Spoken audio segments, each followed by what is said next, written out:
ज्ञायक तत्व को दिखाया। मांगलिक बोले तो भगवान आत्मा तो आनंद, ज्ञान और आनंद का समुद्र है, उसमें कहीं कोई कमी है नहीं। तेरी पर्याय में कमी है, उसका कारण इतना है कि जो समुद्र है उसको तू कभी देखते नहीं है, उसमें कभी डुबकी लगाते नहीं है और उसमें जाने का उपाय करता नहीं।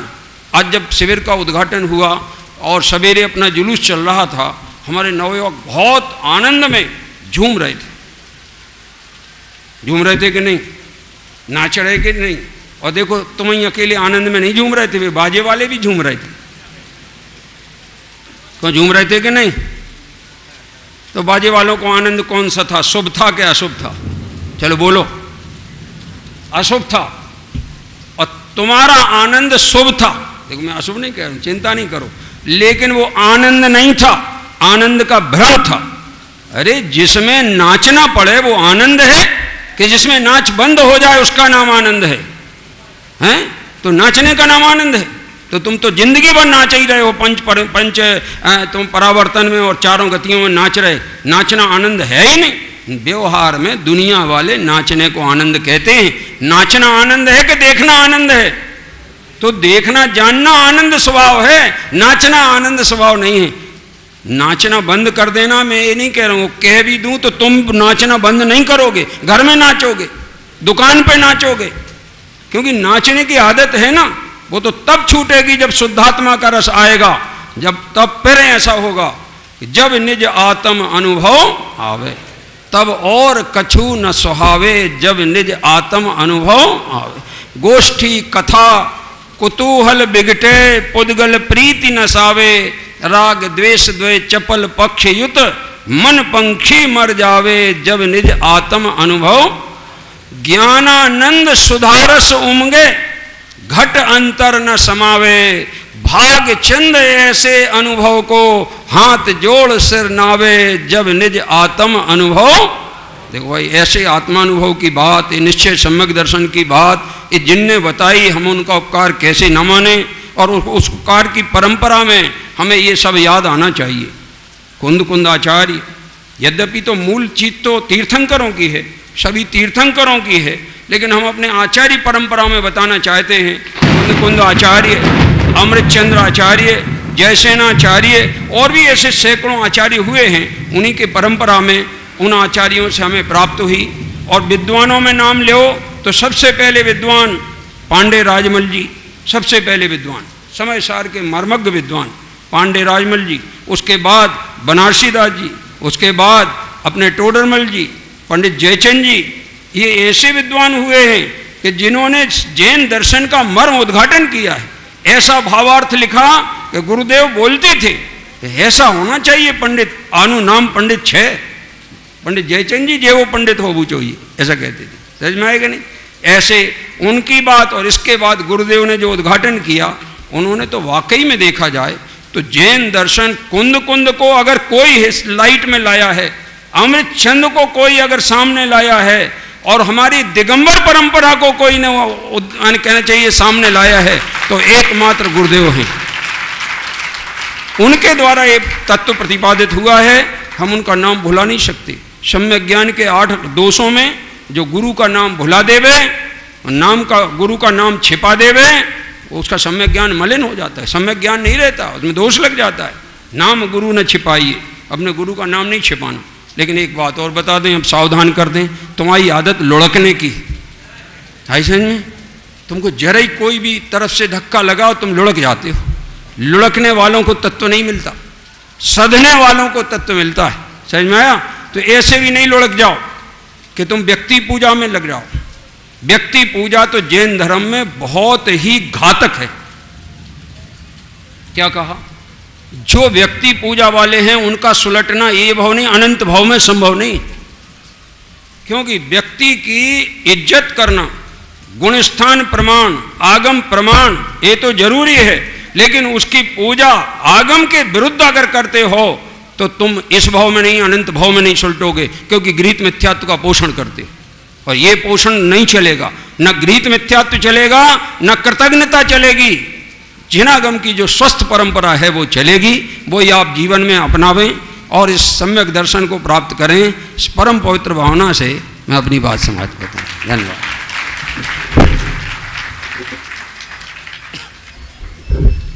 बहुत बहुत धन्यवाद आदरणीय पंडित साहब को। और एक और विशाल कार्यक्रम यहाँ पर प्रस्तुत होगा भजन संध्या का, उसके लिए हम सब लालायित थे सुनने के लिए। आज के इस सेमिनार में जिन विद्वानों ने अपने विचार से इस विषय को श्रृंगारित किया है, मैं कुंद कुंद प्रवचन प्रसारण संस्थान और तीर्थधाम मंगलायतन परिवार की ओर से उनके चरणों में सादर विनयपूर्वक आभार प्रदर्शन करता हूँ, धन्यवाद प्रदर्शित करता हूँ। उनके शानदार विचारों से हमारी ये सभा सुशोभित हुई है। कल भी इसी प्रकार सम्यक ज्ञान विषय पर हम दूसरे अन्य विद्वानों के विचारों से लाभान्वित होंगे। निश्चित रूप से सेमिनार का लाभ आपको मिलेगा ही। मैं बाबूजी की इन पंक्तियों के साथ इस सेमिनार को यहाँ पर विराम देता हूँ। जिन्होंने अपने अंतर में झांका उसने जीवन देखा है, बाकी ने तो परितप्त तटों पर खींची रेखा है।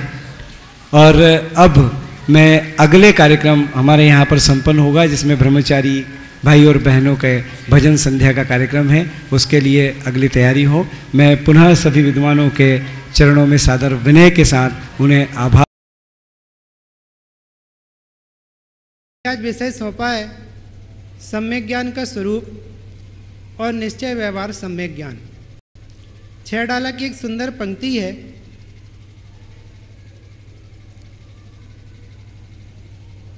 पंक्ति, एक मिनट, पंक्ति याद नहीं आ रही है।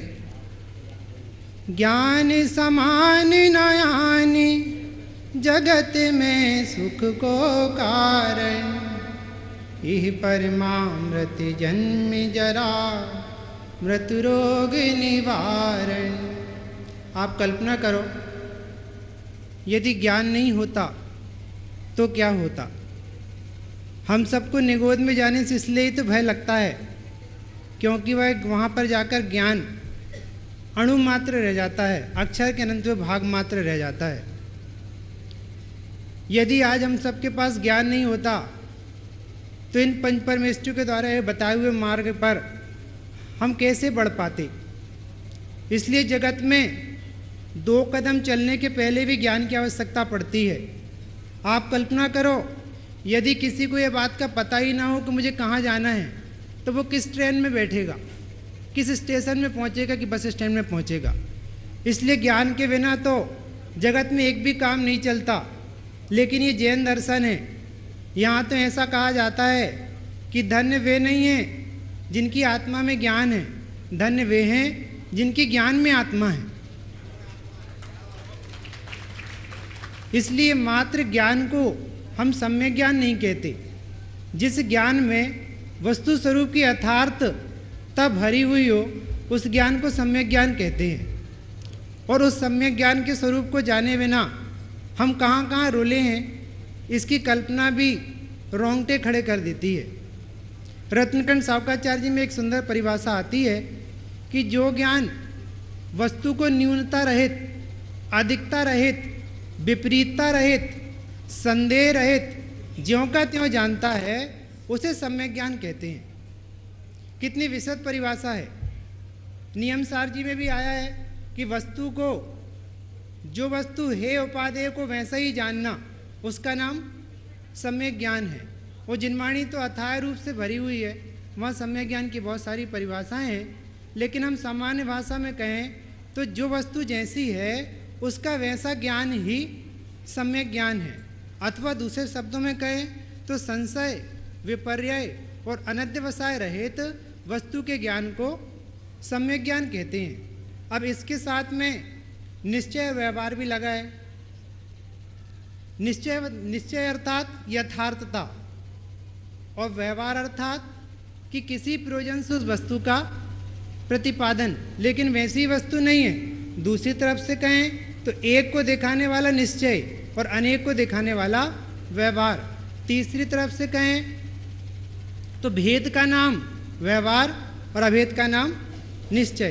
तो अब यदि हम निश्चय सम्यक ज्ञान की बात करते हैं तो एक शुद्धात्मा, उसका यथार्थ ज्ञान, उसका नाम निश्चय सम्यक ज्ञान, और उसके साथ ही साथ देवसास गुरु का ज्ञान सात तत्वों का ज्ञान अथवा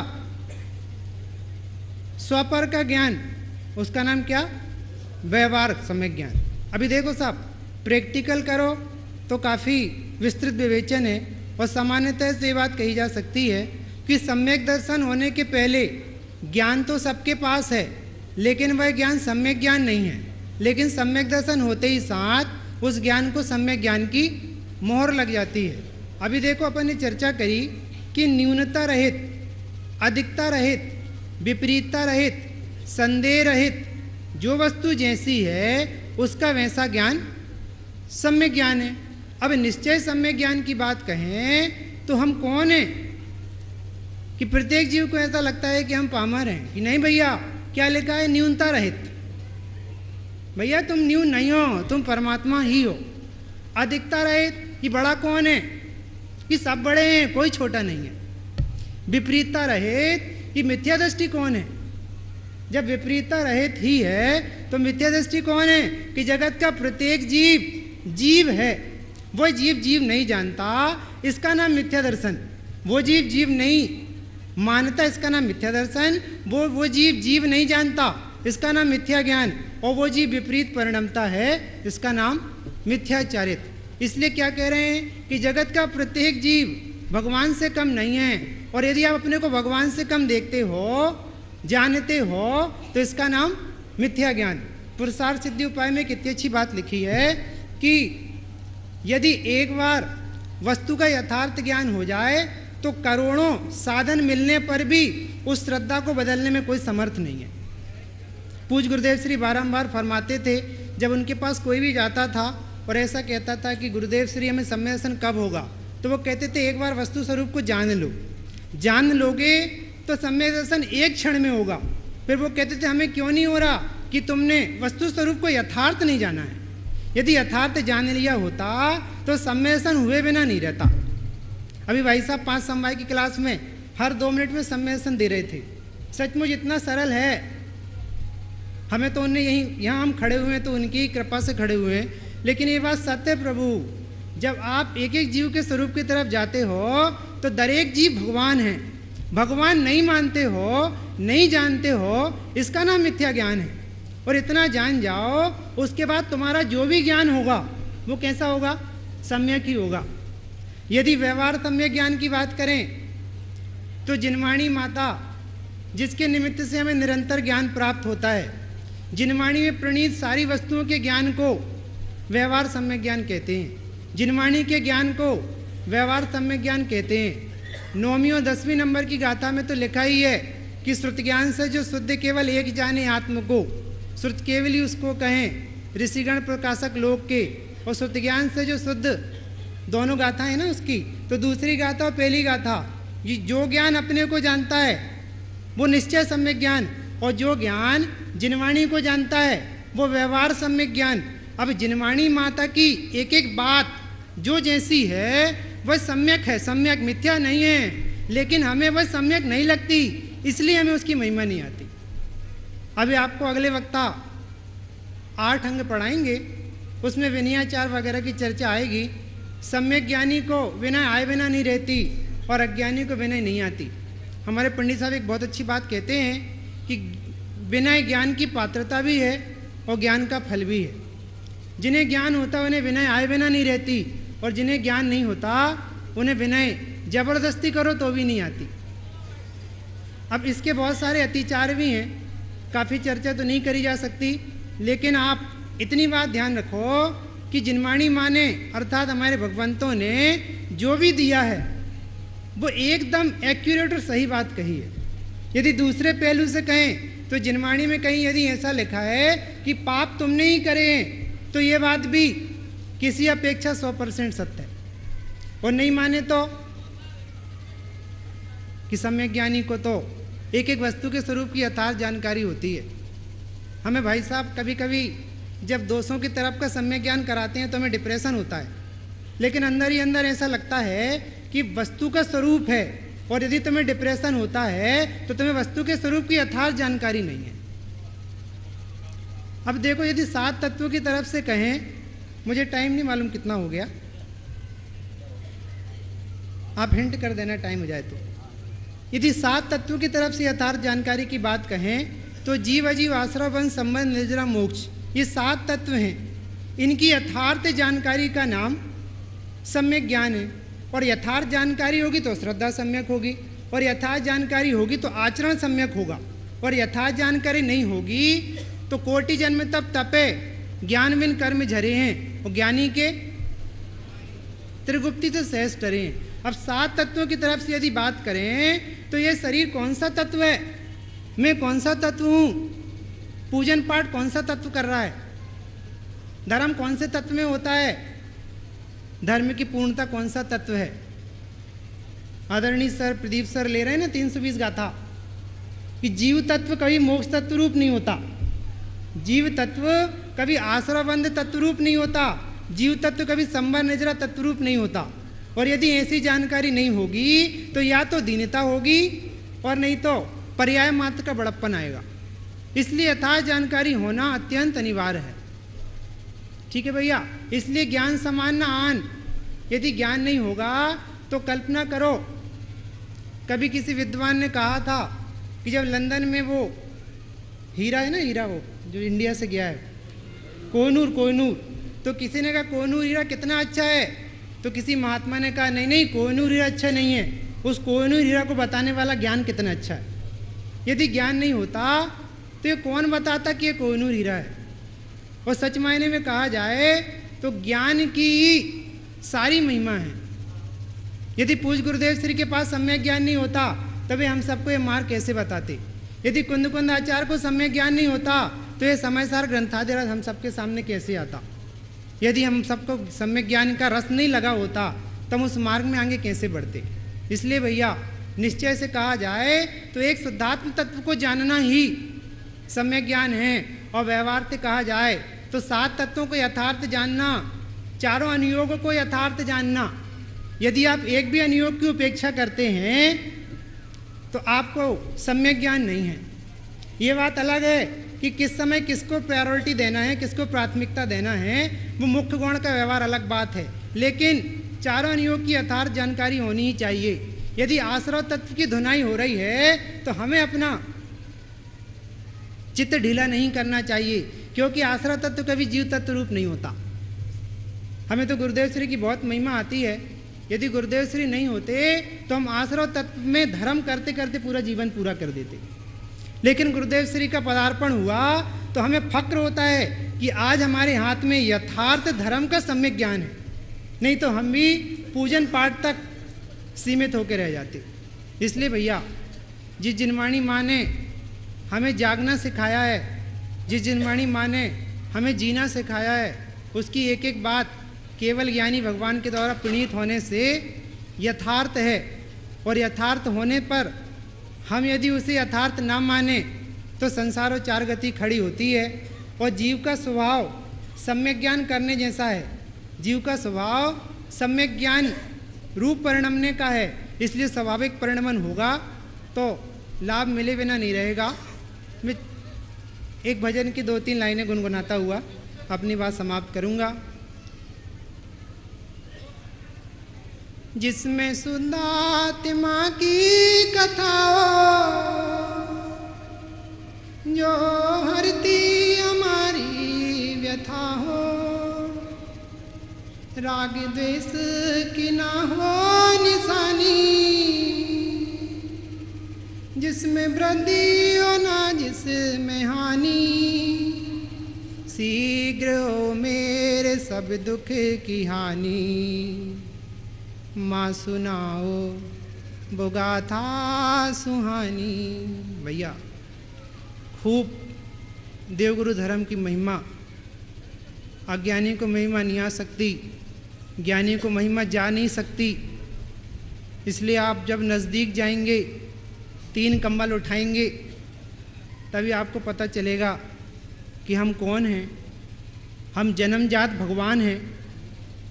एक पंक्ति और याद आ रही है, भगवान तो बनते नहीं, भगवान जन्मे भी नहीं, भगवान हूँ यह देखते ही भगवान कहलाए सभी। देखने की देर है, जानने की देर है, बात बाकी कोई देर नहीं है। इसलिए भैया जिनवाणी के अंश को केवली भगवान के द्वारा प्रणीत जानकर अपने ज्ञान को जिनवाणी के ज्ञान के अनुरूप बनाकर अपनी परिणति सम्यक अर्थात निर्मल करें। ऐसी मंगल भावना से विराम।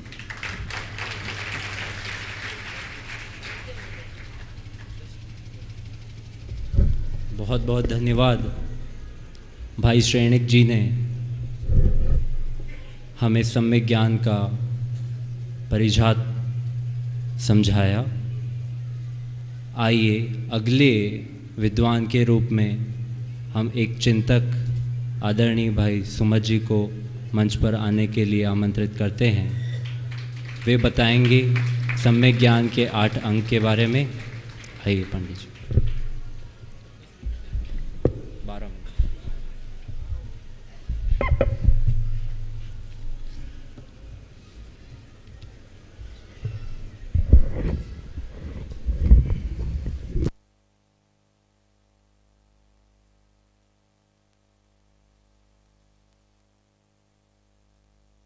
ज्ञान समान न आन जगत में सुख को कारण। आत्मज्ञान ही ज्ञान है से सभी अज्ञान। बहुत सारे हेतु हैं। आत्मज्ञान ही सम्यक ज्ञान है। ये बात तो अब हम बहुत अच्छे तरीके से सुनते हैं, समझते हैं। मेरा विषय है सम्यक ज्ञान के 8 अंग। मैं जानता हूँ कि सभा में शायद 10-5% को याद होंगे, इसलिए मैं कक्षा भी लूँगा और गोष्ठी भी करूँगा, तो आपको भी याद करा दूँगा और आप याद कर लीजिएगा। बहुत सरल है एकदम। जो माताएं बहनें या पुरुष सम्यक ज्ञान की पूजा करते हैं रत्नत्र की पूजा में, उन्हें एक बहुत मार्मिक पंक्ति है शुरुआत में ही, सम्यक ज्ञान रतन मन भाया आगमती जा नयन बताया। ये आपको याद आ गई होंगी सारी पंक्तियाँ। आगम तीसरा नेत्र है, लेकिन फिलहाल अपन चर्चा करेंगे सम्यक ज्ञान रतन मन भाया आगम तीजा नयन बताया। चूँकि 8 अंग की चर्चा है, सच्ची बात तो है कि सम्यक ज्ञान के कोई भेद ही नहीं होते। लक्षण से पूर्वचर व्यवहार को समझाने के लिए और सहचर व्यवहार बताने के लिए सम्यक ज्ञान के 8 अंग कहे जाते हैं। जैसे 10 धर्म है ना, 10 लक्षण धर्म के 10 कोई नहीं होते, अलग से समझाने के लिए उनकी 10 विशेषताएं बताते हैं। ऐसे ही सम्यक ज्ञान हमें मालूम कैसे पड़े? वो तो आत्मभूत लक्षण तो आत्मा में है, तो हमें मालूम कैसे पड़े ये सम्यक ज्ञानी पुरुष है, इनको सम्यक ज्ञान है, या ये कैसे मालूम पड़े इनको सम्यक ज्ञान होने वाला है? तो आचार्य देव ने सम्यक ज्ञान के पूर्वचर और सहचर 8 लक्षण बताए हैं, उन्हें हम 8 अंग कहते हैं। आइए हम उनकी चर्चा करें। सबसे पहला है व्यंजनाचार। क्या बोला हमने? जल्दी बोलो जोर से। सबसे पहले क्या बताया? इसको अक्षर, इसका मतलब है शुद्ध उच्चारण करना। आप कल्पना कीजिए, पूज्य गुरुदेव श्री के पास यदि व्यंजनाचार ना होता, शब्द का शुद्ध उच्चारण करना नहीं आता, यदि वे निश्चय नय की जगह व्यवहार नहीं बोल देते या निश्चय नय में भी अशुद्ध बोल जाते, आत्मा की चर्चा अशुद्ध शब्दों में करते, तो हम उनको लिपिबद्ध नहीं करते, वो प्रमाणिक नहीं बन पाते।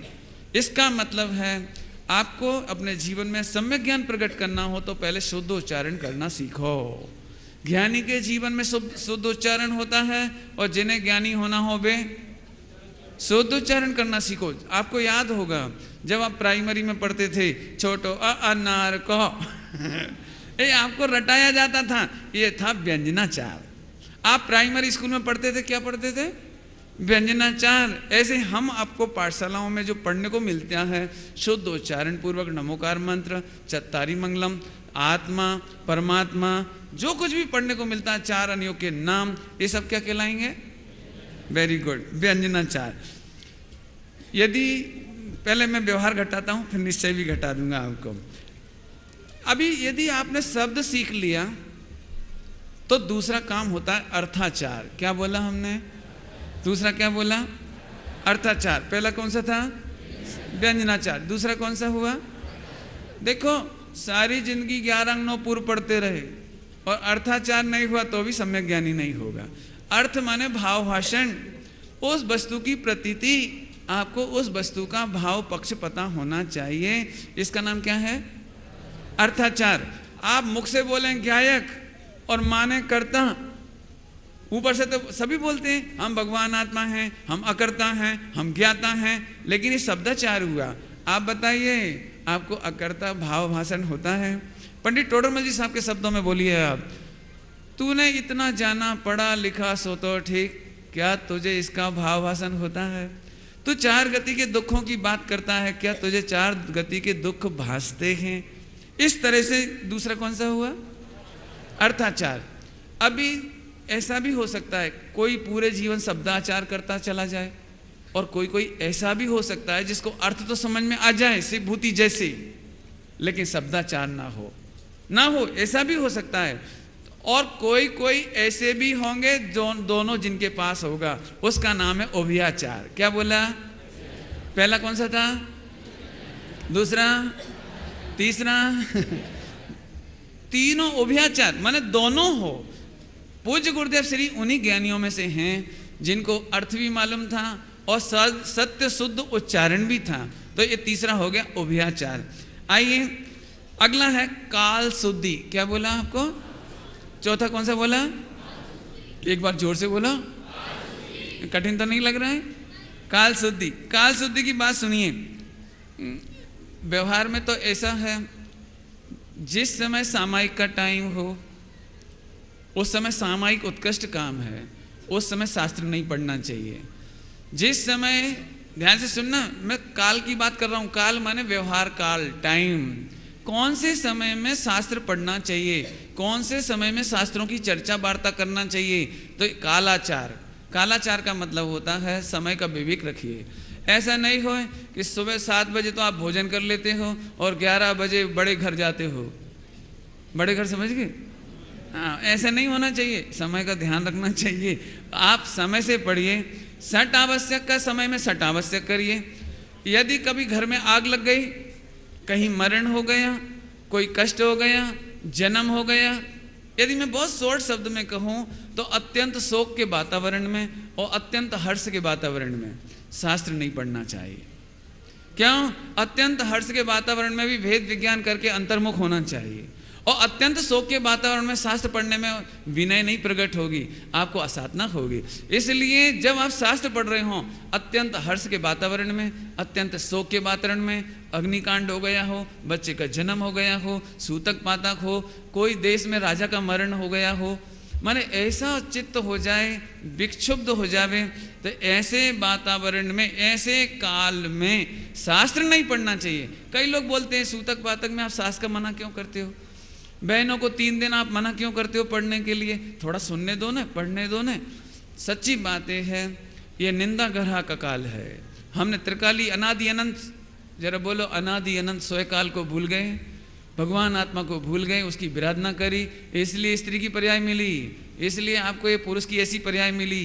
ऐसे खोटे अवसर में भेद विज्ञान पूर्वक इतने वर्षों में आपने सुना है, पढ़ा है, समझा है, उसे भेद विज्ञान करके स्त्रीलिंग के छेद में समय लगाना चाहिए। ऐसे आपका भी स्त्रीलिंग छेदा नहीं है, अभी तो बारी में इधर बैठे हो। जब तक सम्यक दर्शन नहीं हुआ आपका भी स्त्रीलिंग नहीं छेदा, आप इधर से इधर हो जाएंगे अगली बार में। इसलिए इधर नहीं जाना हो और इनको इधर नहीं बैठना हो तो क्या करना चाहिए? काल में, खोटे काल में भेद विज्ञान करके आत्मा का अनुभव करना चाहिए। कितने हो गए पॉइंट? 4। जल्दी जल्दी बोलेंगे। व्यंजनाचार, अर्थाचार, उभयाचार, कालाचार। Very good. अब आइए, इतना विनय विवेक से, मालूम है काल की विनय करेंगे। अब विनय की चर्चा में भैया ने एक बहुत सुंदर पॉइंट बोला था अभी आपको, और विनय की चर्चा तो अपने आप में ही बहुत करने लायक चर्चा है, लेकिन मैं अभी उतनी बात नहीं कहूँगा। विनय करने के लिए बता दूं, मैं ये देखता हूँ वक्ता जब मंगलाचरण करता है और कुछ लोग हाथ तक नहीं जोड़ते, इसका मतलब ये सम्यक ज्ञान नहीं है आपको, या सम्यक ज्ञान नहीं होगा आपको। बड़ी भाव भक्ति से जैसे डॉक्टर के पास जाते हैं तो सही समय पर जाते हैं, काल सही समय पर जाते हैं। मैं तीनों की चर्चा वो नहीं रिपीट करना चाहता हूँ। डॉक्टर के पास गए, 3 पूर्वक आप नमस्ते करते हैं, जय जिनेंद्र करते हैं, आप अंदर से जानते हैं डॉक्टर हमारा हित करेगा, इलाज करेगा। आप दोनों उभयाचार पूर्वक जाते हैं, सही समय पर जाते हैं, और सबसे पहले जाते से विनय से झुकते हैं, हाथ जोड़ते हैं। जैसे आपके बोलने का व्यवहार है वैसे विनय करते हैं। डॉक्टर आ जाए तो झट खड़े हो जाते हैं। ऐसे ही जिनवाणी पधारे तो आप खड़े हो जाते हैं। जिनवाणी विराजमान हो तो डॉक्टर से विनय पूर्वक कहते हैं, पहले नंबर दृष्टांत, डॉक्टर से विनय पूर्वक कहते हैं, डॉक्टर साहब 7 दिन हो गए दवाई खाते खाते ठीक नहीं हुआ, अब मैं जल्दी ठीक हो जाऊं, ऐसा उपाय करो। ऐसे ही जब जिनवाणी विराजमान है तो वक्ता को मत देखिए आप, ये साक्षात तीर्थंकरों की वाणी है, गणधरों की गादी है। ये तो हम बाँच करके टपाली की भांति, टपाली समझते हैं, पोस्टमैन की भांति पढ़ के सुनाते हैं। आप आंख बंद करके 8,98,502 अनंत भगवान को ध्यान करो। हे भगवान, आचार्य गणधर परमेश्वरी को याद करो, आचार्यों को याद करो। मैं अभी तक सम्यक दृष्टि नहीं हुआ, मेरे आत्मज्ञान नहीं हुआ। हे जिनवाणी माता, मेरी विशुद्धि हो, मेरे आज यथार्थ 5 लब्धियों की प्राप्ति हो, मैं आत्मज्ञान को प्राप्त हूँ, आत्मानुभूति को प्राप्त हूँ। मेरे से दुख सहा नहीं जाता, क्या इतना विनय विवेक नहीं आना चाहिए? लेकिन हम देखते हैं वक्ता हाथ जोड़ता है और लोग हाथ तक नहीं जोड़ते। लोग तो ऐसे ऐसे देखते रहते हैं, तब तक खुजाते रहते हैं, सिर खुजा लेते हैं, हाथ पैर खुजा लेते हैं। इसका मतलब सम्यक ज्ञान का पूर्वचर व्यवहार है विनयाचार। क्या बोला? कितने हो गए? याद हो गए? 5। मैं जाने से पहले पूछूंगा, अभी मेरे पास थोड़ा समय है, जल्दी से सुना देता हूं। विनय के बाद नंबर आता है उपधान। क्रम है इनमें, क्रम।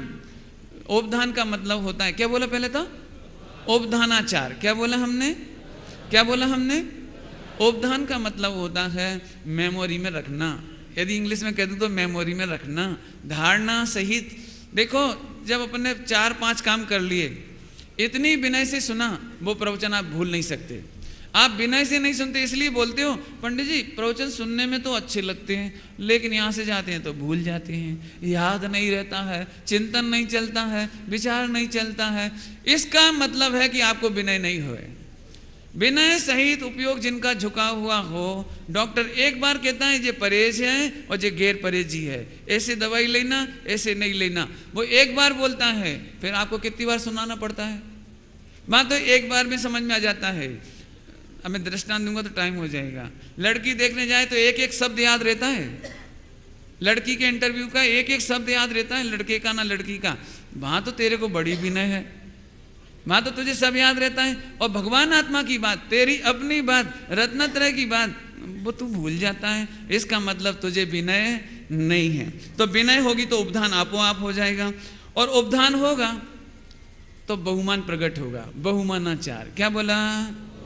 बहुमान का मतलब एक है जिनके जीवन में जिनवाणी को अपने से ऊपर विराजना, जिनवाणी को, गुरुओं को अपने से ऊपर विराजना, इसका नाम है बहुमानाचार।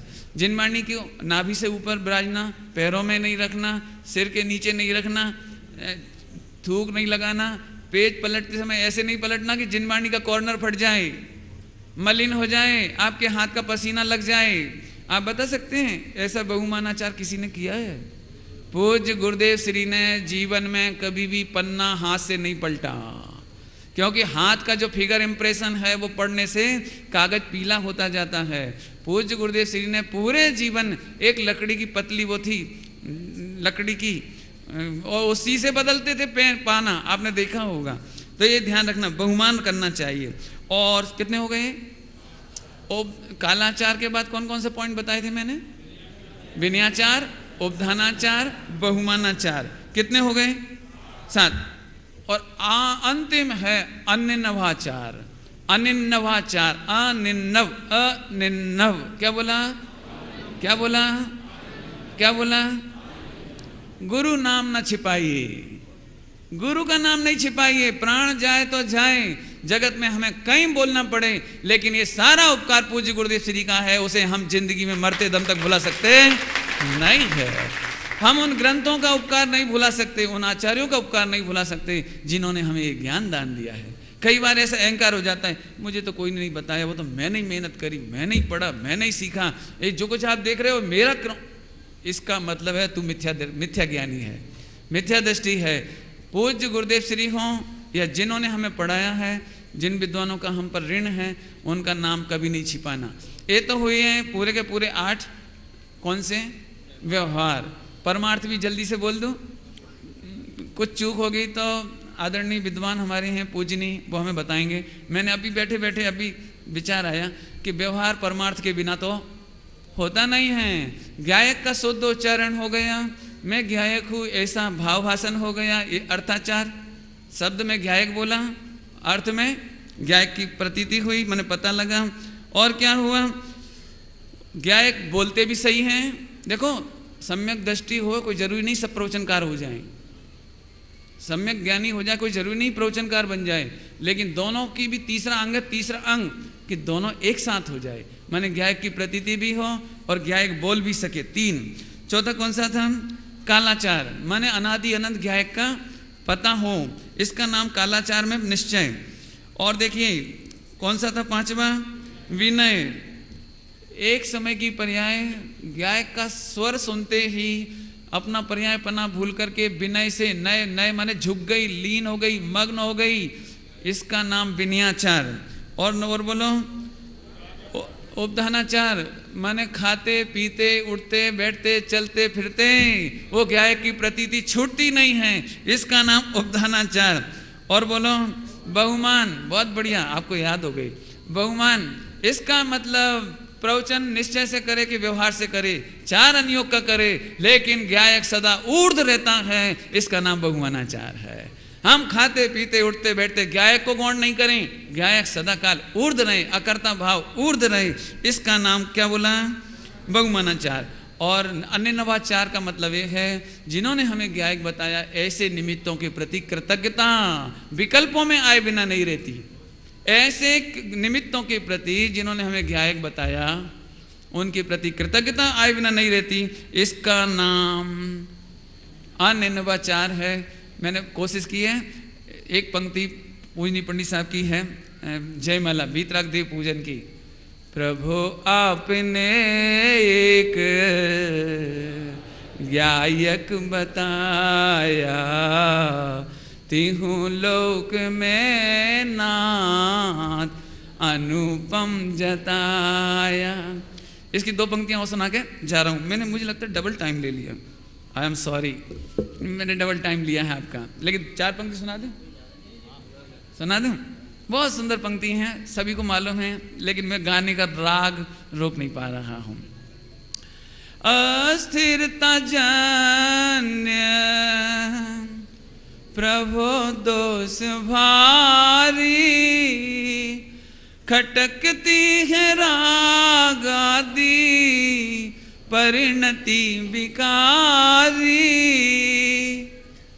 विश्वास है नाथ ये शीघ्र मिटेगी, स्वभाव के सन्मुख कैसे टिकेगी, स्वयं ही प्रभु दिखे आज मुझको, महाहर्ष मानो मिला मोक्ष ही हो। ऐसे गायक के भान में मानो मोक्ष ही मिल गया हो, ऐसा सम्यक ज्ञान दातार समस्त निमित्त माने पूज्य गुरुदेव श्री से पहले भी और बाद में भी उन सबको नमन करते हुए जय जिने।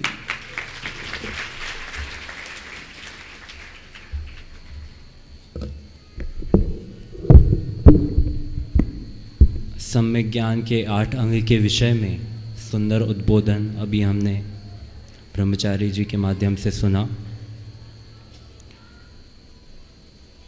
अब थोड़ा प्रैक्टिकल पे हम लोग आते हैं।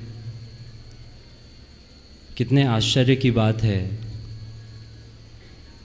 कि सालों साल गुरुदेव को सुनने के बाद भी हमें यह प्रश्न निरंतर उठता है कि हमें आत्मानुभूति कैसे हो। छलनाओं से छला गया है बुद्धिकोश जो, छलनाओं से छला गया है बुद्धिकोश जो, रत्न राशि कैसे देगा उसको रत्नाकर। ये जो तीन रत्न है, सम्यक दर्शन और ज्ञान और चारित्र, ये हम जैसे दुर्भाग्य वाले प्राणियों को कैसे मिल सकती है। हम अनेकानेक चर्चाएं सुनते हैं, तो आत्मानुभूति कैसे हो, नए से या नयातीत से। यदि प्रमाण का विषय है, यदि प्रमाण से ये होता है तो सविकल्प प्रमाण से होगा या निर्विकल्प प्रमाण से। सेमिनार का एक रूल होता है कि सरलता से कठिनता की ओर चर्चा और सूक्ष्म होती जा रही है और गंभीर होती जा रही है, लेकिन सूक्ष्म चर्चा का अर्थ ये नहीं है कि हमें समझ में नहीं आएगी, अपितु उसका मतलब यह है कि आपको उपयोग को सूक्ष्म करके उस चर्चा को सुनना पड़ेगा। तो हम सभी आदरणीय पंडित जी, प्रदीप जी झांझरी के माध्यम से यह सुनने को लालायित हैं कि आत्मानुभूति कैसे हो। हमें कुछ प्रैक्टिकल स्वरूप उसका बताएं कि अब हमें क्या करना चाहिए। परिभाषाएं, परिभाषात्मक ज्ञान तो बहुत हुआ, अब हम क्या करें, आप बताइए।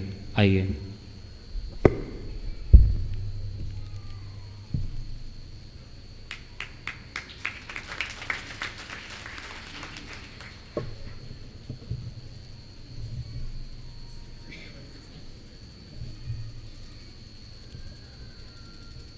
धन समाज गजबाज राज कुछ काज न आवे, ज्ञान आपको रूप भये फिर अचल रहावे। तास ज्ञान को कारण स्वपर विवेक बखानो, कोटि उपाय बनाय भव्यता को उर आनो।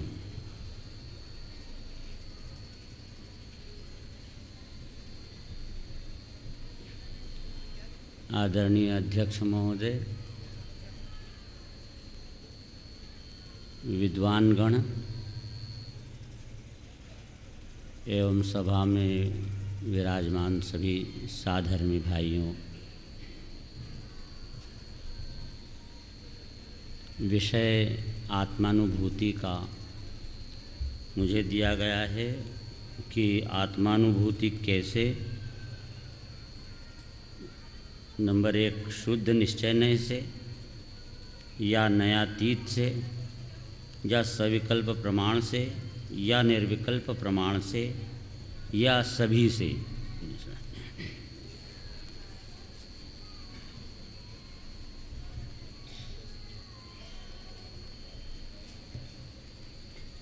यदि हमें मौसम्बी खाना है तो यदि हम उसे पूरी की पूरी खाएंगे तो कड़वा स्वाद आएगा, और उसमें से छीलने लायक को छील देंगे, छिलका छील देंगे, कूचा हटा देंगे, बीज थूक देंगे, तो बाकी जो बचा है रस उसको ग्रहण करेंगे तो मधुर अनुभूति होगी, मौसम्बी के रस की मधुर अनुभूति होगी। ऐसे यहाँ भी इस आत्मा के छिलके को छीलना है। प्रमाण ज्ञान से यदि वस्तु को जान लिया गया कि मुझ में परम पारिणामिक भाव अतीन्द्रिय आनंद का घन पिंड है और पर्याय में राग द्वेष है, विकारी भाव है, ये दोनों मिला के आत्मा है। पर्याय में राग और द्रव्य में आत्मा। अब दोनों की एक साथ अनुभूति करना चाहेगा तो वो छिलके सहित राग सहित आत्मा का अनुभव करेगा तो कड़वा स्वाद आएगा, आकुलता का स्वाद आएगा, मैं रागी हूँ, दुख का स्वाद आएगा छिलके सहित का। तो इसमें हमें प्रमाण ज्ञान से काम नहीं चलेगा, नए से काम लेना पड़ेगा, जो कि छिलका हटाता है और माल को खिलाता है, उसका नाम है नए। और वो यहाँ पर प्रश्न ये है कि कौन सा नए आत्मा की अनुभूति करेगा। परम शुद्ध निश्चय नए आत्मा की अनुभूति करेगा। हमने तो सुना है कि पक्षातिक्रांत में अनुभूति होती है, तो परम शुद्ध निश्चय नए से होती है कि नया तीत पक्षातिक्रांत से होती है। तो एक आत्मानुभूति के जो दूसरे शब्द हैं पर्यायवाची, वो बताता हूं मैं। आत्मानुभूति बोलो या परम शुद्ध निश्चय नए बोलो, एक ही बात है। तो परम शुद्ध निश्चय नए से आत्मानुभूति, परम शुद्ध निश्चय नए ही आत्मानुभूति डायरेक्ट। परम शुद्ध निश्चय नए बोलो कि आत्मानुभूति बोलो।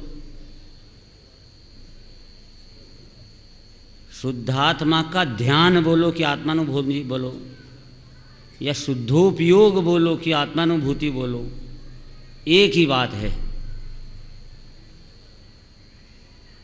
और एक नए आगम के नए में 10 द्रव्यार्थिक नए में जो 10वां द्रव्यार्थिक नए है, परम भाव ग्राहक शुद्ध द्रव्यार्थिक नए, उससे भी आत्मानुभूति होती है। उससे भी होती है और इससे भी होती है, तो कहीं अनेक प्रकार की अनुभूति होगी, ऐसा नहीं है। ये सब एक ही बात है। परम शुद्ध निश्चय नए या परम भाव ग्राहक शुद्ध द्रव्यार्थिक नए, ये एक ही बात है, इनमें जरा भी अंतर नहीं है।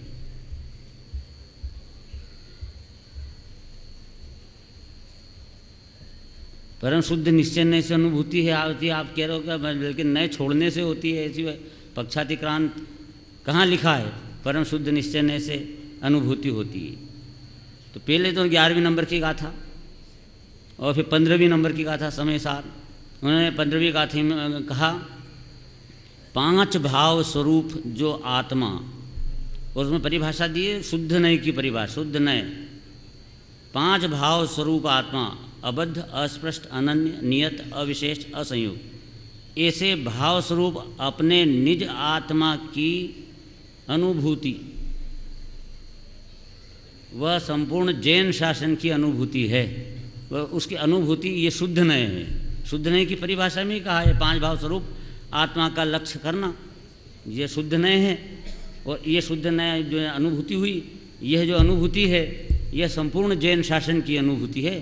सारे जैन शासन का अर्थ ही ये है कि आत्मा की अनुभूति। और जैन धर्म में कुछ नहीं कराना, पूजा पाठ नहीं कराना, भक्ति यात्रा नहीं कराना, वहाँ तो सिर्फ आत्मा की अनुभूति कराना है। अब अनुभूति में तीर्थ क्षेत्र पे आकर अनुभूति होती है, तो यहाँ करे तो यहाँ आके कर ले। मंदिर में भगवान के सामने बैठ करके कर सकता है आत्मा की अनुभूति, तो भगवान के मंदिर में सामने आकर बैठ के कर ले। पूजा करते करते उस अनुभूति का स्वरूप याद आता है और उसमें से आत्मा की अनुभूति, तो फिर पूजा करते करते आत्मा की अनुभूति का। इसलिए ये व्यवहार के रूप में सब हम मानते हैं कि ये सब साधन है, लेकिन करना हमें उसमें आत्मानुभूति ही है।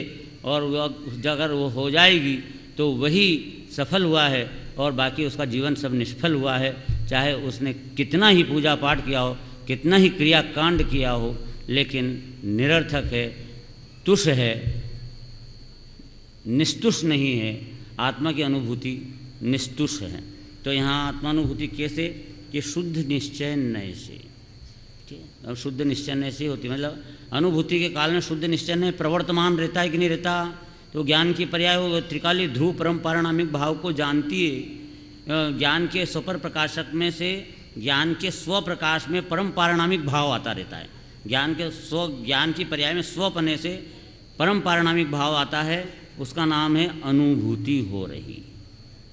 ये जो अनुभूति हो रही है ये, और वही जो स्वप्रकाशक में ज्ञायक आ रहा है, इसका नाम है परम शुद्ध निश्चय नहीं चल रहा। माने ज्ञान और राग को अलग हटा करके, राग भिन्न भिन्न भिन्न करके, और ज्ञान ज्ञायक पे पहुँच गया, ध्रुव पे, तो वो अनुभूति हो गई। ऐसे ध्रुव पे पहुँच गया, उपयोग लगा, शुद्ध पे पहुँच गया, माल पे, मल छोड़ दिया और माल को पकड़ लिया।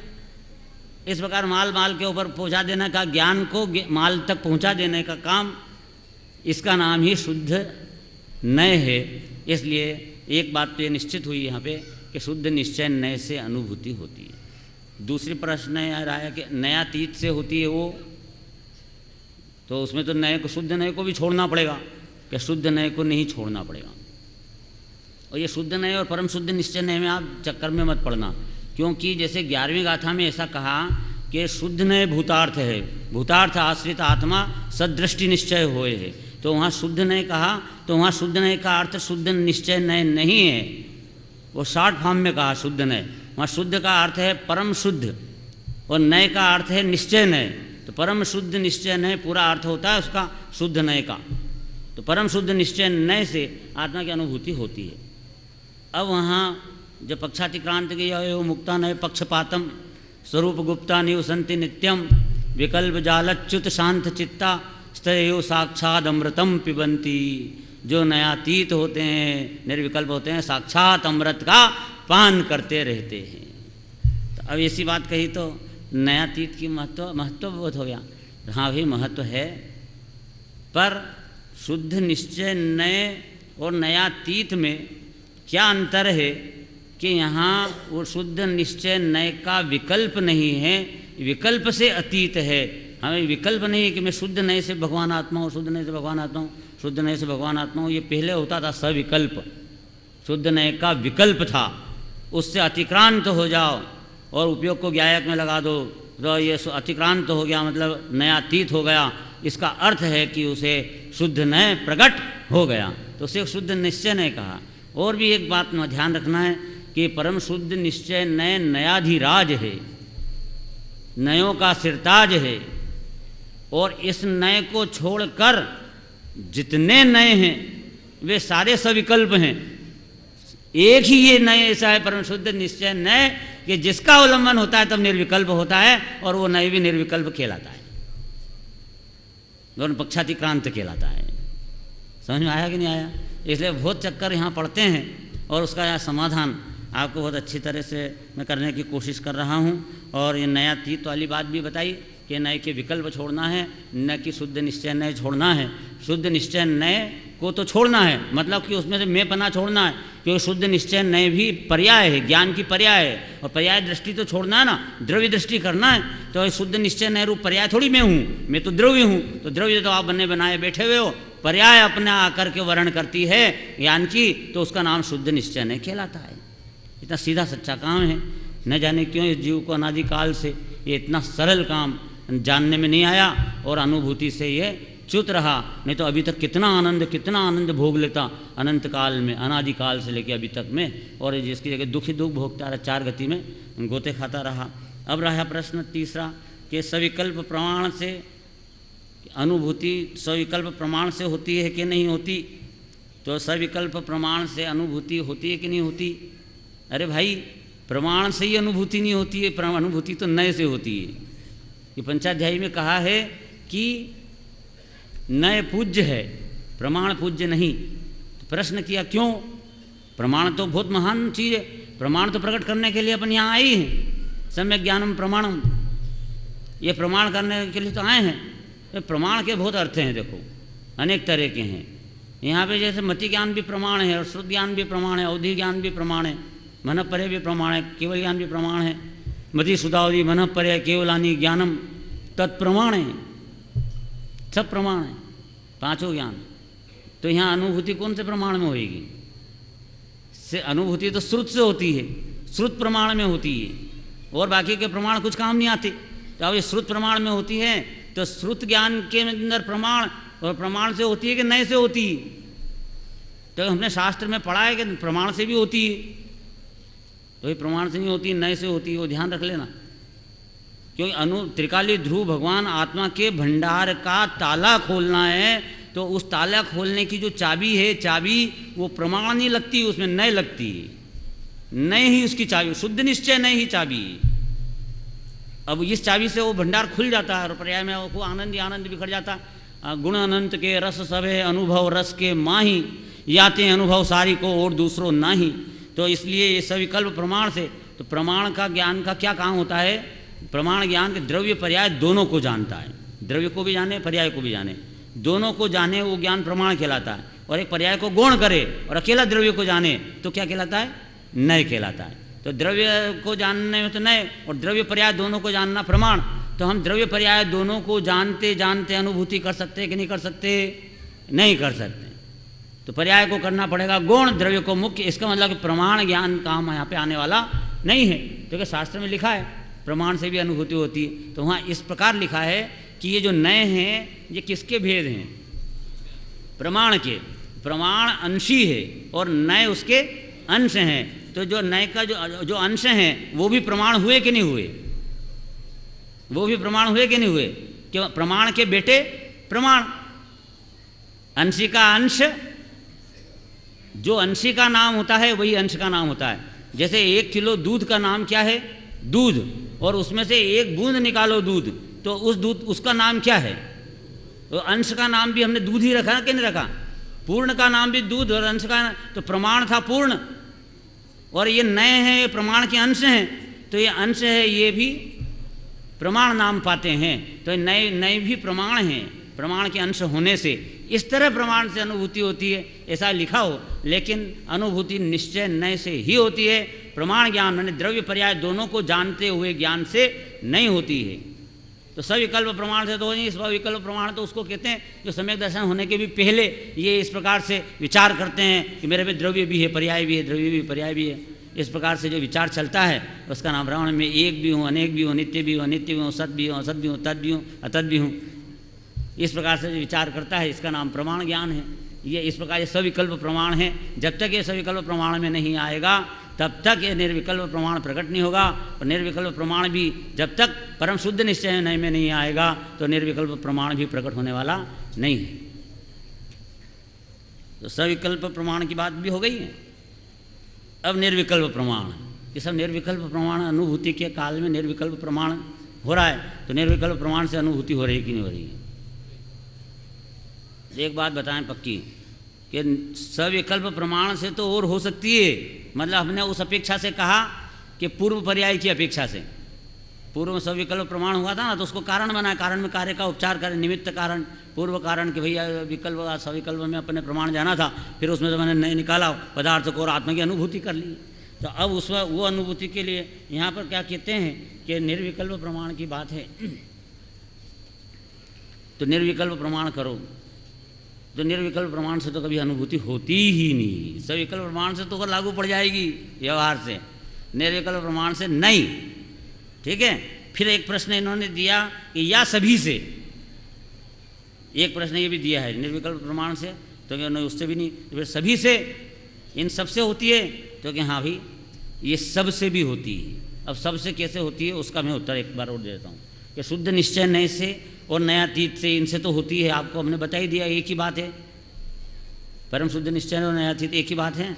अब रहे सविकल्प प्रमाण से, तो ये पूर्व पर्याय को निमित्त कारण कह करके उपादान में कार्य हुए तो निमित्त पे आरोप जाता है कि इस सविकल्प प्रमाण से आत्मा की अनुभूति हुई। मंदिर आता था, सुनता था, शिविर में जाता था, फिर इसको विचार आया और इसे करते करते इसने वस्तु समझ ली और अनुभूति कर ली। हो गजब हो गया। तो ये जो वाली बात है ये सविकल्प प्रमाण से कर लिया काम उसने। ये ऐसा इस तरह का व्यवहार से अपन सविकल्प प्रमाण से भी अनुभूति ये भी कह सकते हैं।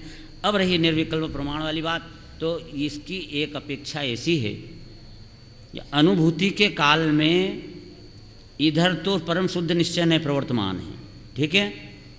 प्रवर्तमान क्या है? परम शुद्ध निश्चय। और प्रकट क्या हुआ? प्रमाण। ये निर्विकल्प प्रमाण ये प्रकट हुआ। अनुभूति के काल में प्रमाण है कि नए है? तो अनुभूति के काल में नए भी है और प्रमाण भी है। नए से अनुभूति हो रही है और प्रमाण ज्ञान का जन्म होता है उसमें। मतलब अनुभूति तो नए से चाबी तो लगाई क्या? नए की के प्रमाण की, भंडार खोलने के लिए नए की तो चाबी लगी और प्रकट हो, जो भंडार खुला तो क्या प्रकट हुआ?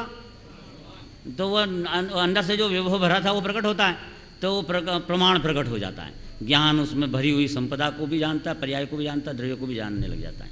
तो निर्विकल्प प्रमाण का जन्म होता है।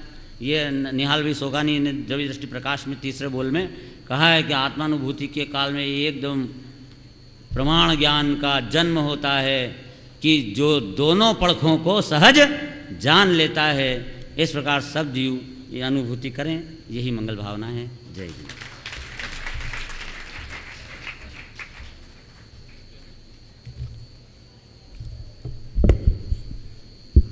चैतन्य का स्मरण प्रतिक्षण ही करो रे, भव के अनंत दुख को पल में हरो रे, शाश्वत अनंत निज सौख्य निधान पाओ, गाओ अरे नित इसी के गीत गाओ। इतनी सुंदर चर्चा है, इसे छोड़ने को मन तो नहीं करता, किंतु यह हमारा दुर्भाग्य ही है कि हम समय की अवधि में बंधे हुए हैं। सारी सभा आदरणीय दादाश्री और पंडित श्री उत्तम चंद जी के विचार सुनने को लालायित है। आदरणीय दादाश्री हमारे सभापति हैं जो अंतिम वक्तव्य प्रस्तुत करेंगे। उसके पूर्व आइए पंडित उत्तम चंद जी आप हमें आपके विचार सुनाकर हमें कृतार्थ करें।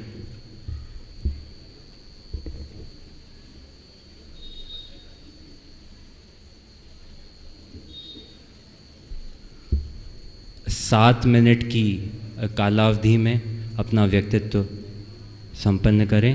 धन्यवाद।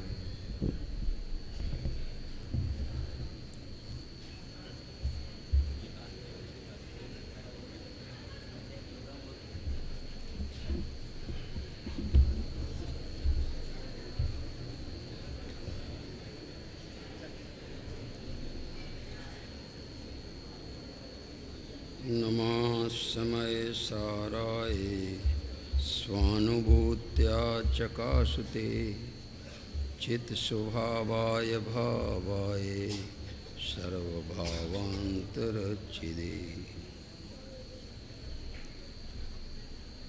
सम्यक ज्ञान का आज बहुत ही महत्वपूर्ण प्रकरण चला है। कल सम्यक दर्शन का प्रकरण चल रहा था, तो कल वो महत्वपूर्ण था अजय में। आज सम्यक ज्ञान का प्रकरण महत्वपूर्ण है, और कल अगर सम्यक क्षार्थ का चलेगा तो वो सबसे महत्वपूर्ण होगा। समझ में आएगा नहीं? ये तो प्रकरण चलने के हिसाब से बात है। आज मुझे थोड़ा ये डर लग रहा था कि विषय इतना गहरा हो गया था कि अनुभूति वाले विषय में तो बहुत से लोग अनुभूति में जाने लगे थे। तो इसलिए मैंने कहा कि विषय को हल्का करना पड़ेगा।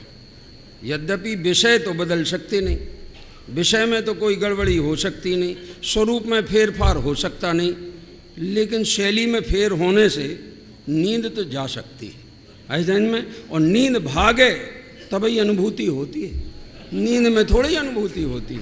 समझ में आए कि नहीं? इसलिए थोड़े अंदर में अनुभूति के लिए तैयार हो, और अंदर में आनंद की तरंग उमंग ना हो, और निद्रा की गोद में जा रहे हो। अनुभूति बहुत दूर की, दिल्ली बहुत दूर है, समझ लेना।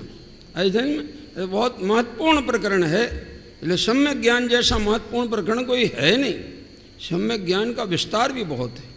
आज जिन जिन विद्वानों ने, हमारे साथियों ने इस पे प्रकाश डाला है, वो बहुत बढ़िया प्रकाश डाला है, क्योंकि उनके सीमित विषय थे। जैसे पहले विषय मिला था इनको सम्यक ज्ञान का स्वरूप, निश्चय व्यवहार सम्यक ज्ञान, ये भी बहुत बढ़िया था। स्वरूप तो इतना ही है सम्यक ज्ञान का कि जो वस्तु जैसी है वैसी जाने, न ज़्यादा जाने, न कम जाने, न विपरीत जाने। भाई इतना स्वरूप तो है सम्यक ज्ञान का, इससे ज़्यादा कुछ है नहीं। और जितने भी लक्षण आगम में लिखे हुए सब इसी के अंतर्गत गर्भित हो जाते। और निश्चय व्यवहार जो सम्यक ज्ञान की बात करनी हो तो देखिए, जो जिनागम में द्वादशांग में जो भी प्रयोजनभूत तत्वों का जितना भी निरूपण और अभ्यास है, वो सब व्यवहार सम्यक ज्ञान कहलाता है। यदि वह आत्मानुभूति का कारण बने तो, यदि वह आत्मानुभूति का कारण ना बने तो वह तुम्हारा अभ्यास चाहे 11 अंगनों पूर्व का भी क्यों ना हो, वह व्यवहार सम्यक ज्ञान नहीं है। क्या कहा? वो व्यवहार सम्यक ज्ञान नहीं है। और आत्मानुभूति हुई तुष्मास भिन्न के बल से, समझ में आया कि नहीं? तो वो आत्मानुभूति निश्चय सम्यक ज्ञान है, और तुष्मास भिन्न का ज्ञान वो व्यवहार सम्यक ज्ञान है। समझना जरा भाई, महत्वपूर्ण बात है। गहरी चर्चा है, लेकिन गहरी कितनी हो, ज्ञान से ज़्यादा गहरा कोई होता नहीं। क्या गहरा है? अरे लोक, 3 लोक का जितना भी विस्तार हो और आलोक आकाश का जितना विस्तार हो रहे, लेकिन ज्ञान में जितना विस्तार है, अगर अनंत है तो भी अनंत को ज्यों का त्यों जाने, और सामर्थ्य इतनी रखे कि इस अनंत से भी अनंत गुना हो, तो उसे भी एक समय में जाने। ऐसी सम्यक ज्ञान की, ऐसे ज्ञान की ताकत है, उस ज्ञान की यहाँ चर्चा चल रही है। और वो देख लेना, वो पूर्ण ज्ञान की जो ताकत है, सम्यक ज्ञान की भी वही ताकत है। प्रत्यक्ष और परोक्ष का अंतर है, बाकी कोई अंतर नहीं। क्या केवल ज्ञानी की जितनी जानने की ताकत है, 6 द्रव्यों को वो जानते हैं, इससे ज़्यादा तो वे भी नहीं जानते। क्या कह रहे? क्योंकि द्रव्य तो 6 ही है ना, तो 6 को वे जानते हैं। और सम्यक ज्ञानी छद्मस्त कितने द्रव्यों को जानता है? 6 को। और जिस रूप में वे भाव भाषण करते हैं, उस रूप में इसको भी भाव भाषण है। जैसा उन्हें भेद ज्ञान वर्तता है, वैसा इन्हें भी भेद ज्ञान वर्तता है। परंतु अंतर इतना है कि उनका जो ज्ञान है वो प्रत्यक्ष चलता है, बिल्कुल प्रदेशों को भी प्रत्यक्ष करता हुआ जानता है। छद्मस्त की अनुभूति में तो प्रत्यक्षपना होता है, लेकिन प्रदेश प्रत्यक्षपना न होने से और उतना स्पष्टपना भी नहीं होता जितना केवल ज्ञान में होता है। इस कारण उस ज्ञान को परोक्ष ज्ञान कहते हैं। लेकिन परोक्ष ज्ञान भी कहते हैं और अनुभव की अपेक्षा उसको प्रत्यक्ष ज्ञान भी कहते हैं। ये इसके स्वरूप की बात हुई। और ये 8 अंग की चर्चा हमारे भाई साहब ने की भी थी। उनमें व्यवहार 8 प्रकार के अंगों की भी चर्चा की थी और निश्चय की भी उन्होंने कुछ चर्चा की थी, जिसमें हम स्वयं बैठेंगे और थोड़े निश्चय वाले की चर्चा फिर से करेंगे और फिर दोबारा आपके सामने रखवाएंगे। समझ में है कि नहीं? क्यों वो उसका आधार खोजना होगा ना, क्योंकि कोई भी नई चीज़ जब आप दुनिया के सामने रखना चाहो तो उस चीज़ का आधार आगम से अगर पुष्ट हो तो समझ लो कि अपना चिंतन प्रॉपर है। और अगर आगम से पुष्टि न हो तो अभी जब तक अपना ही अगर निर्णय पक्का ना हो तो दूसरों को वो निर्णय कार्यकारी नहीं हो पाएगा। ये इसलिए थोड़ा हर उस पर विचार करना आवश्यक है। और वो हम लोग कर लेंगे विचार, और हम लोग विचार करके आपको फिर से बता देंगे। आपको तो अभी भी जो बताया वो भूल नहीं है भाई साहब, क्या ही ख्याल में याद थोड़ी रखते कि कितना तुम 8 दिन तक कितना बताओगे, एक दिन में 10-10 घंटे बताओगे। अगर ये सब याद रखें तो फिर घर दुकानदार तो सब भूल ही जाएंगे, घर के काम सब भूल जाएंगे। ये तो आयोजन में, पर ये वो भूलने वाले नहीं हैं और ये याद रखने वाले नहीं। मगर बहुतों को याद रहेगा। ये कोई ऐसी भी बात नहीं है कि याद ना रहे। ज्ञान में हर बात, एक बार ज्ञान में बात आ गई माने वो हमेशा ज्ञान में याद रह गई, जम जाती है, स्मरण ज्ञान हो जाता है दोबारा उसी का। तो ये 8 जो कहना चाहिए सम्यक ज्ञान के अंग हैं, वे बेहद महत्वपूर्ण हैं और उनका बहुत अच्छा प्रकाश भाई साहब ने सामने रखा है। व्यवहार अंगों का वो भी अपने सामने आया है, उसकी मुझे कुछ चर्चा नहीं करनी है। और सबसे गहरी चर्चा तो हमारे भाई साहब प्रदीप जी साहब ने रखी है, जिसके लिए माने इतनी गहरी थी कि बीच बीच में कुछ लोगों की गहराई देख के मुझे थोड़ा संशय होने लगा। विषय को पकड़ रहे हैं कि कुछ कठिनाई इनको महसूस हो रही है। अगर कठिनाई महसूस हो, शिक्षक तो उसका नाम है कि जो उसके हृदय की कठिनाई को जान जाए ऐसे में, और कठिनाई को जानकर उसके लेवल पर पहुंचकर बात करे तो वो समझ जाते हैं। बात तो सब सही चल रही है, लेकिन उनके पकड़ में अगर नहीं आई तो गड़बड़ होगा। लेकिन ऐसा भी नहीं समझ लेना कि किसी के भी पकड़ में नहीं आई। यहाँ सभा में एक से एक विद्वान भी बैठे हैं, इस सभा के बीच में एक से एक अभ्यासी भी बैठे हैं, तत्वाभ्यासी भी बैठे हैं, अंतर्मुखी दृष्टि वाले भी बैठे हैं, निरंतर चिंतन करने वाले भी बैठे हैं। है समझ में? और कोई अंगूठा छाप भी हो सकते है, कोई बात थोड़ी है। लेकिन अब ये सुविधा हम लोगों को बोलने में बड़ी तकलीफ है। देखो लोक में अगर आपको तुम्हारे से पीएमटी यानी मेडिकल में भर्ती कराना हो तो पीएमटी पास वालों को बिठाया जाता है, तो उन्हें पढ़ाने में तुम्हें एक स्टैंडर्ड का पता लग जाता है और उसको तुम अच्छी आसानी से पढ़ा सकते हो। एकमात्र धर्म की क्लास ऐसी है जिसमें कोई टेस्ट की जरूरत नहीं, आके बैठ गया और सुनने लगा, अब तुम्हें उसको समझाना है और सुनाना है। ऐसे में वही उसकी पात्रता है, वो उसको तो रुचि होना चाहिए सुनने की। भाई यही उसकी पीएमटी है, वही इसकी पीईटी है, वही उसका पात्रता है। क्योंकि आचार्य ने तो लिखा ही दिया कि तत्प्रति प्रीति चित्तेन एन वार्ता पी श्रुता निश्चितम स भवेद भव्यो भावी निर्वाण। हाँ, तो ये सब पात्र हैं वो आत्मा की बात सुनने के, केवल उन्हें रुचि होनी चाहिए। और रुचि में तो इतना मर्म छिपा है कि वो रुचि का ही नाम सम्यक दर्शन। पर द्रव्यनते भिन्न आप में रुचि सम्यक भला है। आप रूप को जान पनो सो, आप रूप में लीन रहे थिर सम्यक चारत्र सोई। और अब व्यवहार मोक्ष मग सुनिए हेतु नियत को। व्यवहार हम उसको कहते हैं जो निश्चय का हेतु हो, जो निश्चय का हेतु न हो वो व्यवहार नहीं है, व्यवहारा भास है।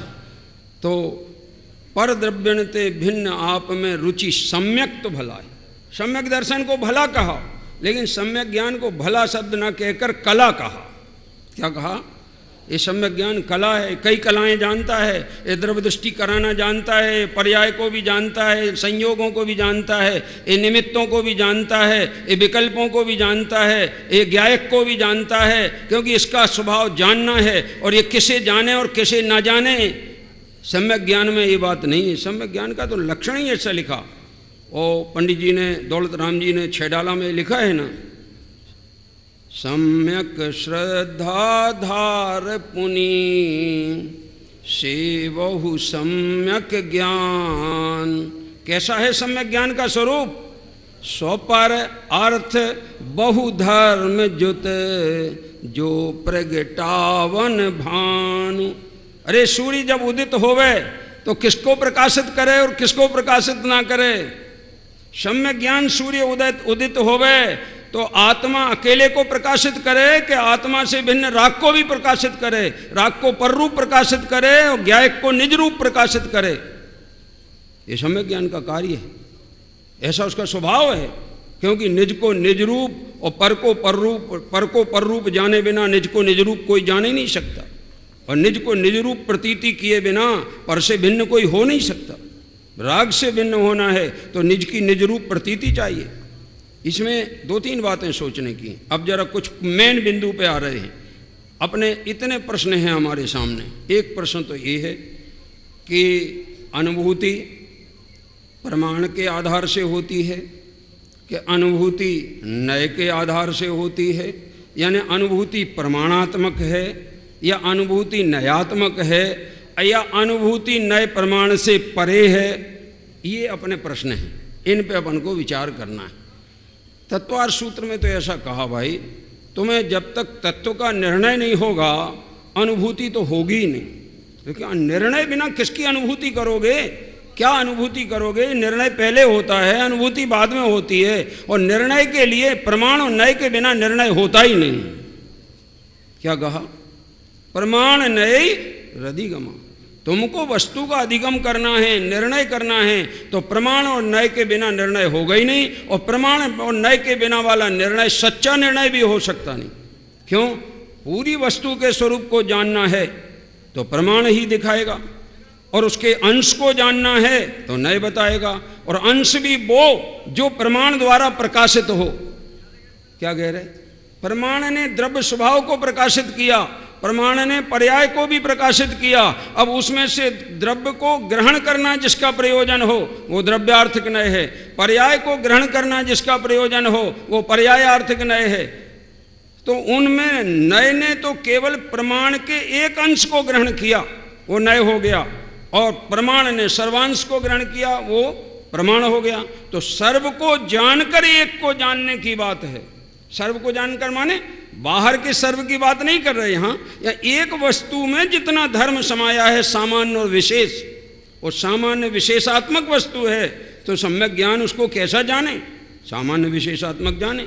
और नए उसे कैसा जाने? सामान्य को सामान्य रूप जाने, विशेष को विशेष रूप जाने। विशेष को सामान्य न जाने और सामान्य को विशेष न जाने। विशेष को सामान्य में ना मिलावे और सामान्य को विशेष में ना मिलावे। सब न्यारी न्यारी है। इसलिए उनको जानना एक ज्ञान का काम है। निर्णय जो होता है प्रमाण और नय के बिना निर्णय होता नहीं है। और प्रमाण और नय के विकल्प जब तक चलते हैं आत्मानुभूति नहीं होती है। क्या कहा? निर्णय के लिए प्रमाण और नय जरूरी हैं, अनुभव में प्रमाण नय के विकल्प जरूरी नहीं है। प्रमाण और नय तो ज्ञान सम्यक ज्ञान के भेद हैं। तो सम्यक ज्ञान तो अनुभूति में रहेगा ही, और अनुभूति में रहेगा सम्यक ज्ञान, तो जो सम्यक ज्ञान सर्व को जानने की अपेक्षा देखोगे तो वो प्रमाण ज्ञान कहलाएगा, और एक ज्ञायक को विषय करने की अपेक्षा लोगे तो वो शुद्ध नय का ज्ञान कहलाएगा, परम पारणामिक भाव कहलाएगा। ख्याल में है कि नहीं? तो इसलिए नाटक समयसार में लिखा बनारसीदास जी ने कि अनुभूति में तो वास्तव में देखा जाए तो नय को न लेश, प्रमाण को न प्रवेश, निक्षेप के वंश को विध्वंस हो ही जाता है। जे वस्तु साधक कही, देखो, जे वस्तु साधक कही ते ही तहाँ बाधक कही, बाकी राग द्वेष की कथा की कौन बात है, उनकी कौन चर्चा करे। जो साधक हैं तत्व निर्णय करने में प्रमाण नए निक्षेप साधक हैं, पर अनुभव करने में बेई बाधक हैं। क्या कह रहे? विचारो, आपको हलवा खाना हो तो क्या याद आएगी? सीधा हलवा याद आएगा कि कढ़ाई, चूल्हा, आटा, करछी ये जरूरी है कि नहीं? बोलो, इसके बिना हलवा तैयार हो जाएगा? हैं? हमें यहाँ आए, देखो गजब, आप विचार करोगे, हम शिखर जी आए तो घर में एक विकल्प आया कि शिखर जी में मालूम नहीं कोई व्यवस्था अपन को अग्नि आदि की बनी कि नहीं बनी, अपन अपना स्टोव रख लो, फिर तेल मिला कि नहीं मिला तो तेल भी रख लो और रख लाए। समझ लेना जरा, और काहे के लिए लाए? ये सोच के कि कभी मान लो दूध गर्म करना पड़ा या कुछ करना पड़ा और नई व्यवस्था हुई तो अपनी व्यवस्था ही काम आती है। बाहर की तो पुण्य के उदय में होती है और अपनी पुरुषार्थ से होती है। समझ में आया कि नहीं? अब पुण्य का उदय ना हो तो तुम बैठे रहो, और पुण्य भी अनेक प्रकार के होते हैं। मैं डॉक्टर साहब की एक बात बहुत पसंद है, डॉक्टर साहब भारल जी की, वे कहते पुण्य ऐसा खतरनाक होता है। आदिनाथ को भूख लगी थी, तो 100 भर पुण्य उदय में नहीं आया कि कोई 2 रोटियां खिला सके, लेकिन ऐसा पुण्य उदय में चल रहा था कि सब चरणों में सेवा करने तैयार, उनके लिए वस्त्राभूषण दे रहे हैं, रत्नाभूषण दे रहे हैं, और तो ठीक अपनी कन्याएं दे रहे हैं, लो घर बसाओ और आराम से रहो, तुम तकलीफ में क्यों हो। देखो ऐसा पुण्य का उदय, लेकिन वो 2 रोटी वाला पुण्य नहीं था उनके उदय में। आई समझ में? तो ऐसा मैं भी अनुभव करता हूँ कि विद्वानों के भी ऐसे पुण्य उदय होते हैं। हाँ, क्या आप सुना साहब, ये जो अपन कहते ना कि जो सीधे घोड़ा पे चढ़ गए हैं, सीधे नहीं चढ़े, बिल्कुल भ्रम में मत रहना। कई को अपना घोड़ा खुद कसना पड़ता है तब घोड़ा पे बैठ पाते हैं। ऐसे घोड़ा कसना संभव नहीं है कि रेडी मिल जाए सबको। जिनका पुण्य का उदय है उनको रेडी मिल जाते हैं, और जिनका उदय पुण्य का ना हो उनको खुद कसना पड़ता है। समझ में आई कि नहीं बात? मैं फिर वापस लौट रहा हूँ, थोड़ा बाहर चला गया, लौट के आ रहा हूँ। लौट के ये है अपना प्रकरण चल रहा था कि वो जो प्रमाण और नय का प्रकरण है वो अनुभूति में नहीं होता है। क्यों नहीं होता है? क्योंकि अनुभूति कैसी होती है कि वस्तु विचारत ध्यावते, यहाँ तो प्रमाण और नय होते, वस्तु का विचार चले और उस वस्तु के विषय में निर्णय चल रहा है विकल्पात्मक, तो वहाँ प्रमाण और नय चल रहे, क्योंकि वस्तु का निर्णय प्रमाण नय के अधीन है। इसलिए वस्तु तुम्हारे से वस्तु विचारत ध्यावते मन पावे विश्राम। मन पावे विश्राम माने प्रमाणातीत हो गया, प्रमाण के विकल्प से अतीत हो गया और नय के विकल्प से अतीत हो गया। तो प्रमाणातीत और नयातीत दोनों हो जाने के कारण मन पावे विश्राम। फिर क्या होता है कि रस स्वादत सुख उपजे, आत्मानुभूति उस काल में होती है, अनुभव या को, इसका नाम अनुभव है। अब प्रश्न ये आया, तो हमें तो आप ये बताओ कि अनुभव नयात्मक है कि प्रमाणात्मक है कि नए प्रमाण से रहित है? तो हम कहते अनुभव सविकल्प अवस्था में, अनुभव की जो निर्णय की स्थिति होती है, अनुभव के पूर्व की दशा होती है, वो प्रमाणात्मक भी है और नयात्मक भी है। और अनुभव जब होता है तो प्रमाण और नय तो मौजूद हैं, लेकिन प्रमाण नय के विकल्प नहीं हैं, क्योंकि सम्यक ज्ञान मौजूद है कि नहीं? अनुभव कौन कर रहा है?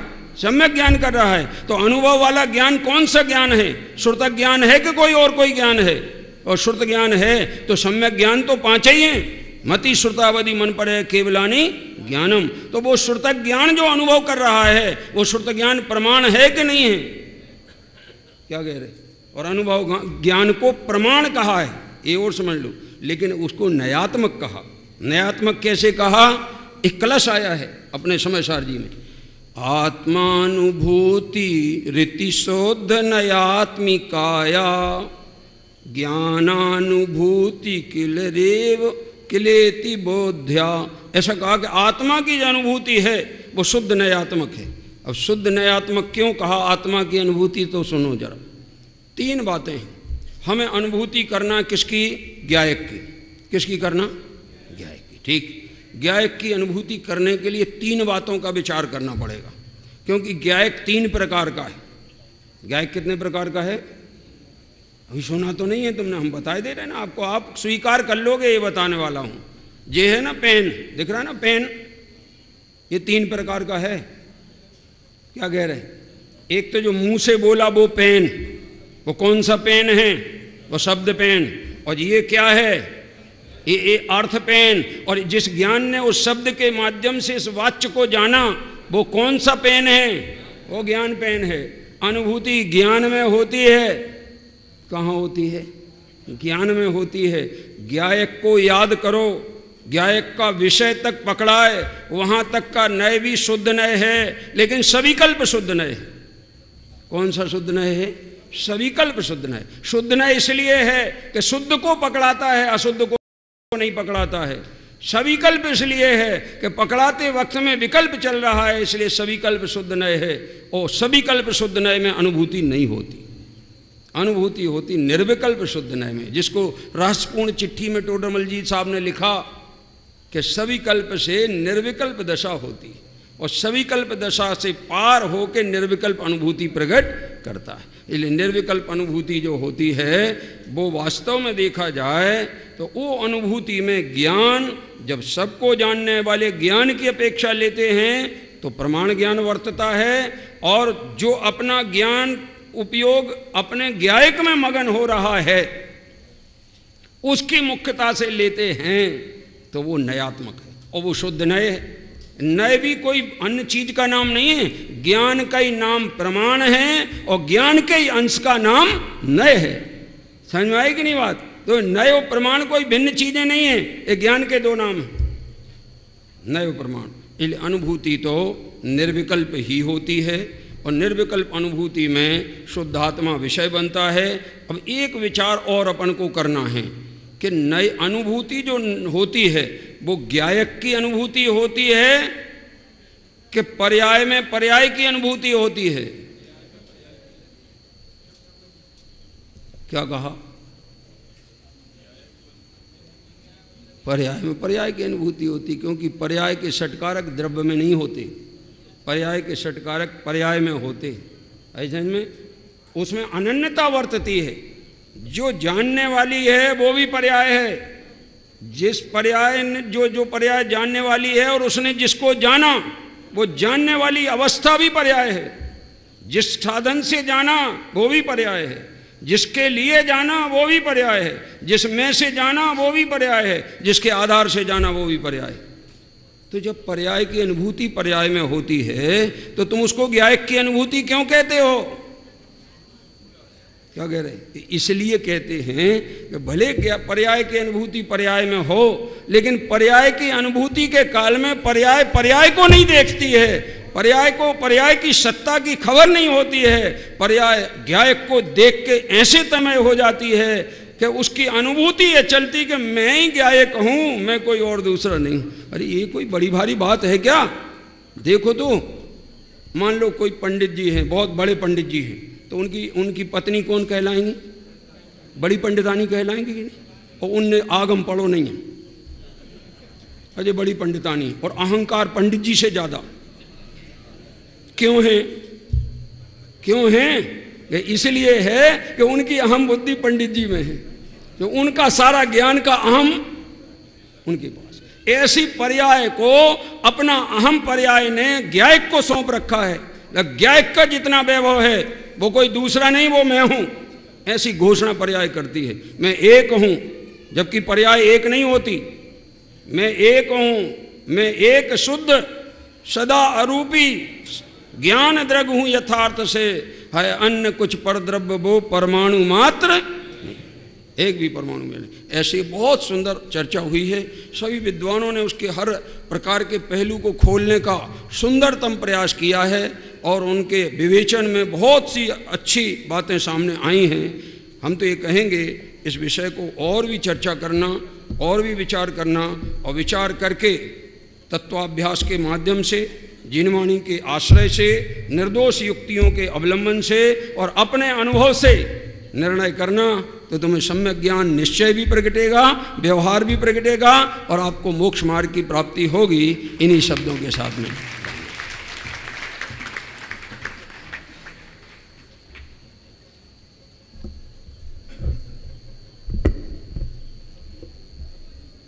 पंडित जी साहब का वक्तव्य सुनकर हम सभी तृप्त हो गए हैं और साथ ही अनंत शक्तियों के पुंज आत्मा को सभी बंधनों से मुक्त मानने वाले इन वक्ताओं को समयावधि में कैद करने का दुस्साहस कर बैठे हैं। उनसे क्षमा मांगते हैं और साथ ही अब जजमेंट का टाइम हमारे पास आ गया है। हमारे जज हैं आदरणीय दादा श्री विमल चंद जी झांझरी साहब। उनका हम स्वागत करते हैं। जैसे जज का हथौड़ा जब टेबल पर पड़ता है तो मुजरिम होता है, उसे उम्र कैद हो जाती है, और जो केस जीतता है वह अपने घर में विश्राम करता है हर्षोल्लासपूर्वक। ऐसे ही जब दादाश्री का हथौड़ा इस टेबल पर पड़ेगा तो अनंत शक्तियों के गोदाम दैदीप्यमान चैतन्य सूर्य का उदय होगा और राग द्वेष भागते नजर आएंगे। आइए जजमेंट हम सुनते हैं आदरणीय दादाश्री के मुखारबिंद से। आइए।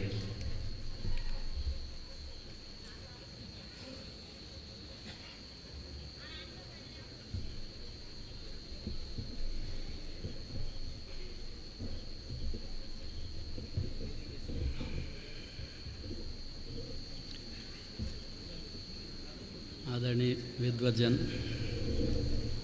और उपस्थित सभी वर्तमान में सिद्ध भगवान और भावी पर्याय अपेक्षा से भी सिद्ध भगवान, एकदम सरल बात है सम्यक ज्ञान की। खाली कठिन समझने से कठिन है तो सरल, क्योंकि जीव समझन का पिंड है ना, समझन का पिंड। तो खाली मेरे ये समझ में नहीं आएगी, बस इतनी गड़बड़ है। ये आत्मानुभूति के पहले समझ जाए कि मैं समझ गया हूँ, फिर गड़बड़ है। ये दो गड़बड़ में अनंत काल चला गया। 14 राज उतंग नभ लोक पुरुष संठान तामे जीव अनादिते भरमत है सम्यक ज्ञान के बिना भटकाएगी। और 12 सभा में अनंत परमात्मा की बात जीव मात्र के लिए बिल्कुल सरल में सरल है कि ज्ञान समुद्र में से ज्ञान आता है और ज्ञान है उसमें ज्ञेय प्रकाशित होते हैं, ऐसा स्वभाव ही है। स्व पर प्रकाशक स्वभाव होने से राग भी प्रकाशित होगा पर्याय का, 6 द्रव्य भी प्रकाशित होंगे। तो ये ऐसा संभव नहीं है कि ज्ञान में अन्य ज्ञेय नहीं झलके। लेकिन जब तक ज्ञान में ज्ञान घन आत्मा आनंद का दरिया परिपूर्ण परमात्मा जीव जो सुबह विषय चलता है सिद्ध भगवान की खान जीव, जब तक जीव के ज्ञान में ये प्रकाशित नहीं हो जाए स्वरूप से, तब तक उसका ज्ञान पर को पर प्रकाशित नहीं कर पाएगा। चाहे ज्ञानी हो रस्सी को सांप जाने तो भी ज्ञानी है, और अज्ञानी रस्सी को रस्सी जाने तो भी गलत ज्ञान है। और देखो एक बात समझो, बहुत विद्वानों ने बहुत प्यारी प्यारी बातें कही, वो कठिन भी पड़ती है, विषय अपूर्व है, लेकिन बिल्कुल सरल में सरल बात।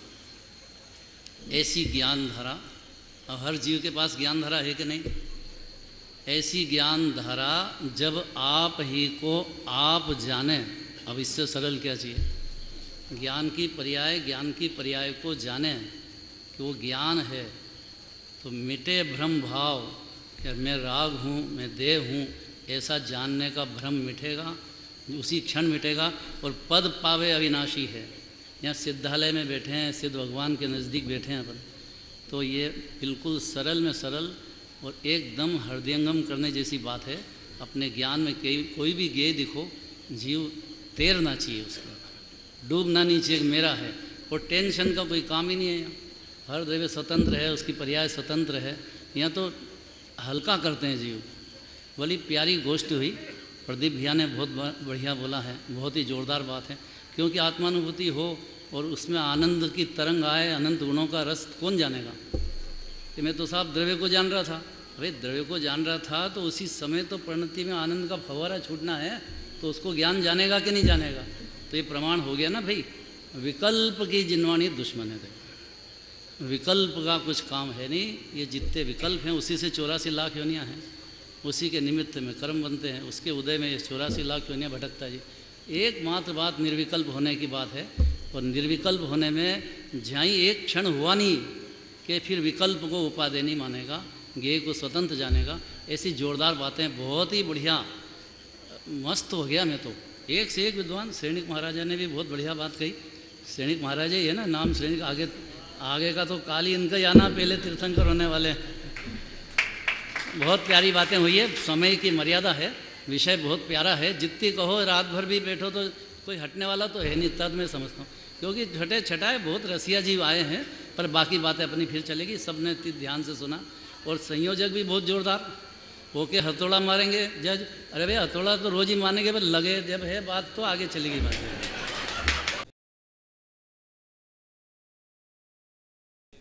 मुनि भगवंतों का जब हम आह्वान करते हैं तो मन शुद्धि, वचन शुद्धि, काय शुद्धि पहले करना पड़ती है।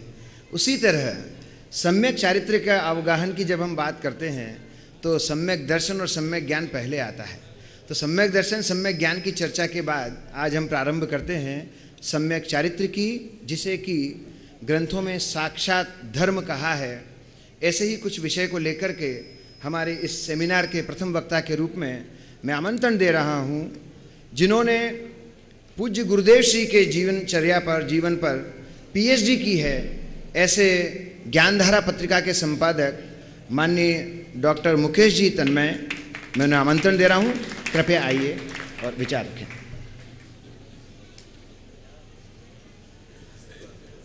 एक छोटा सा संकेत देना चाहता हूँ, चूँकि समय की मर्यादा है इसलिए वक्तागण लगभग 10-12 मिनट में अपना वक्तव्य समाप्त करेंगे और 10 मिनट पर एक छोटा सा संकेत भी हम उन्हें देंगे ताकि एक सेमिनार की एक रूपक बना रहे। तो कृपया उसका वक्तागण अवश्य ध्यान रखें। धन्यवाद। आइए।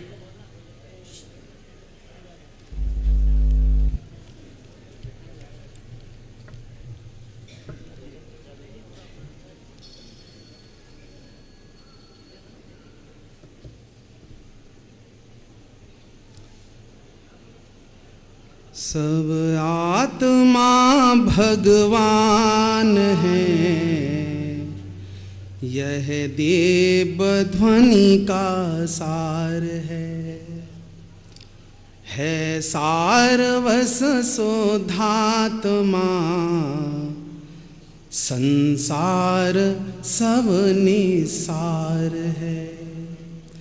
सबका परम कल्याण हो, दुख दर्द का अवसान हो।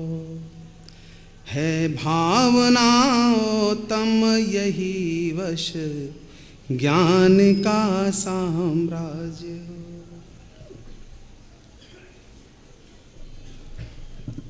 आध्यात्मिक शिविर और उसके अंतर्गत ये गोष्ठियों का सुंदर सेमिनार, और उसमें ये 5 विषय